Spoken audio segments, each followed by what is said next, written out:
date March 5th, 1770 mean anything to you? Boston Massacre. Indeed. The massacre on King Street, sir. Indeed.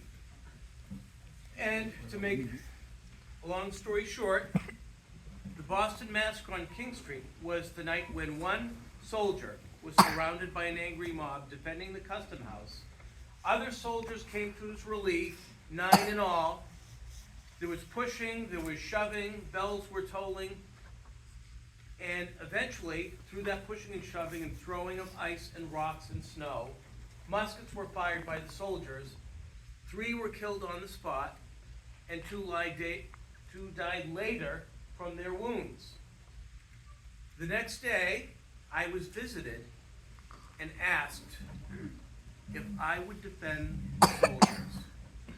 Now, you all know what I did. I said yes, and I defended them for 18 guineas, no more than I was paid than that. Now, let me ask, sir, what decision would you have made if you had been me? With an angry town, your neighbors angry that you would think to even take this case, regardless of what would be thought of in the long run. Think on that day. If you were me, you were the attorney, and someone asked if you would defend the soldiers, along with other attorneys, would you? I think so. Why? It's part of your job to defend people and uphold the courts and let everyone have a fair trial. Indeed. What say you all? Now, I'll pose another question for devil's advocate, or not quite. If you choose to take this case with an angry town, your neighbors very upset with you for taking this, what kind of danger do you think might come to your family, or your home, or your future business prospects as a lawyer? Indeed. I had moved my family to Boston because in my trade as a lawyer, most of the cases, the good ones, were in Boston, not in Braintree. So my family was living in Boston. This was not a matter of being back home on the farm in Braintree and not worrying about them. I worried about them when I took the case. The anger against the soldiers was great. There was a print put out by Paul Revere, and it was not his original work, mind you, of a depiction of the massacre on King Street.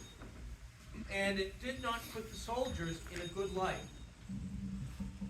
Now, not only were the soldiers worried about having a fair trial, the officer in the first trial and the soldiers in the second, but the authorities. Governor Hutchinson was worried. They were worried that an angry mob might spirit them off and kill them. There were great worries, and as you can imagine, I was worried about my family. So, as Mrs. Adams just mentioned, would that change your answer if your family was living in town? It would be worrisome, but I think ultimately it's good to stand up for other people, so then even if people are upset about it, they'll think in the back of their minds that you stood up for someone when no one wanted to, and if they're in that position, that they might turn to you when the same thing happens. Precisely. Very good thinking. You've left a good legacy. I think he might have read some of your work. Indeed. And that was exactly, yes, ma'am. Why did you do it? He gave a very good answer. I was not about the mobs of Boston during the Stamp Act protests of 1765, which broke into mob violence on that night of March 5th. It broke into mob violence. I had been writing of the law and the unfairness of it in the treatment of these colonies from way back to the Stamp Act crisis with a dissertation on the canon of feudal law, which you have all read, of course. But that is why. You gave a very good answer. I scarce have anything to say, but I will. That is precisely why I defended those soldiers. We had to show the government in London, the courts in London, that we could have a murder trial.